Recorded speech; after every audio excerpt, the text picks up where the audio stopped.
Breaking news చూస్తున్నాం. ఎన్టీఆర్ జిల్లా కొండపల్లి సమీపంలోని మూలపాడు ఓటర్ ఫ్లై పార్కును డిప్యూటీ సీఎం పవన్ కళ్యాణ్ సందర్శించారు. ప్రపంచ పర్యావరణ దినోత్సవ కార్యక్రమంలో ఆయన పాల్గొన్నారు.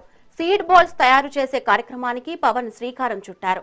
విద్యార్థులు మూలపాడు గ్రామస్తులతో కలిసి సీడ్ బాల్స్ తయారీ ప్రక్రియలో పాల్గొన్నారు. ఈ నెల 15 వరకు రాష్ట్ర వ్యాప్తంగా 2.5 కోట్ల సీడ్ బాల్స్ తయారీ లక్ష్యంగా పనులు సాగుతున్నాయి. ఇక ప్రతి చెట్టు వాతావరణ మార్పుల ప్రభావం నుంచి భూమిని కాపాడుతుందని పవన్ అన్నారు. విత్తన బంతులను అడవులు, కొండ ప్రాంతాలు, నదీ తీరాల్లో వెదజల్లే ఏర్పాటు చేసినట్లు చెప్పారు.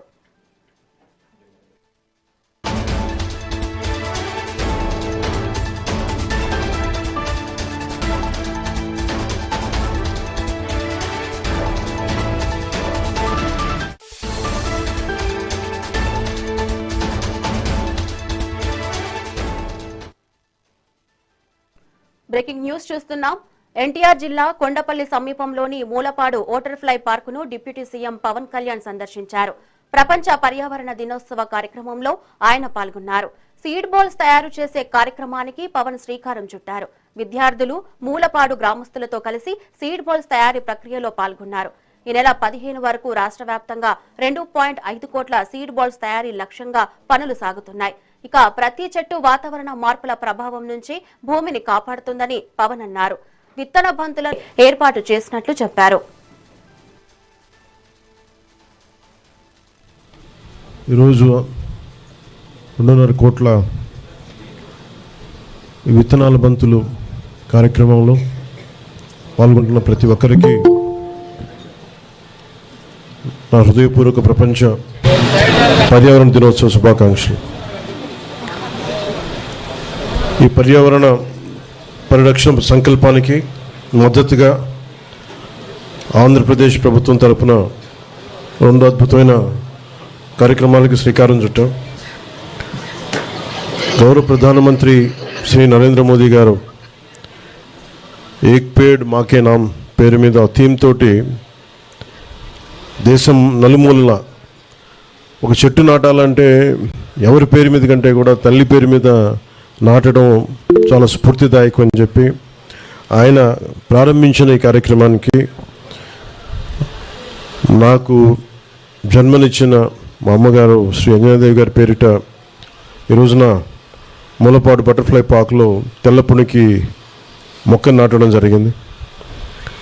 తల్లి జీవం పోస్తే అదే జీవాన్ని చెట్టు కాపాడుతుందని సందేశం ఇచ్చే ఈ కార్యక్రమం ద్వారా కొండపల్లి బొమ్మల కళాకారుల జీవనోపాధికి ఉపయోగపడే 1000 తెల్లపునికి చెట్లను ఒకే చోట నాటడం చాలా ఆనందం కలిగించింది. దీనికి తోడు ఆంధ్రప్రదేశ్ ప్రభుత్వం తీసుకున్న మరొక అద్భుత సంకల్పం పెద్ద ఎత్తున సీడ్ బాల్స్ తయారీ కార్యక్రమం. ఈ పర్యావరణ దినోత్సవం రోజున పర్యావరణ పరిరక్షణ కోసం 2.5 కోట్ల సీడ్ బాల్స్ విత్తనాల బంతుల్ని తయారీకి శ్రీకారం చుట్టాం. ఈ రోజును మొదలుకొని జూన్ 15 వరకు 10 రోజుల పాటు అన్ని జిల్లాల్లో ఈ సీడ్ బాల్స్ తయారీ ప్రక్రియను ప్రజల సహకారంతో ముందుకు తీసుకెళ్తాం. ఎర్ర బంకమట్టికి కంపోస్ట్ జోడించి పూర్తి సేంద్రియ పద్ధతిలో ఆర్గానిక్ పద్ధతిలో తయారు చేసి ఈ సీడ్ బాల్స్ని ఈ వర్షాకాలంలో రాష్ట్ర వ్యాప్తంగా చల్లించేందుకు ఏర్పాట్లు చేశాం. సీడ్ బాల్స్ తయారు చేయటం చల్లించడం పర్యావరణ పరిరక్షణలో చాలా కీలకమైన పాత్ర పోషిస్తుంది.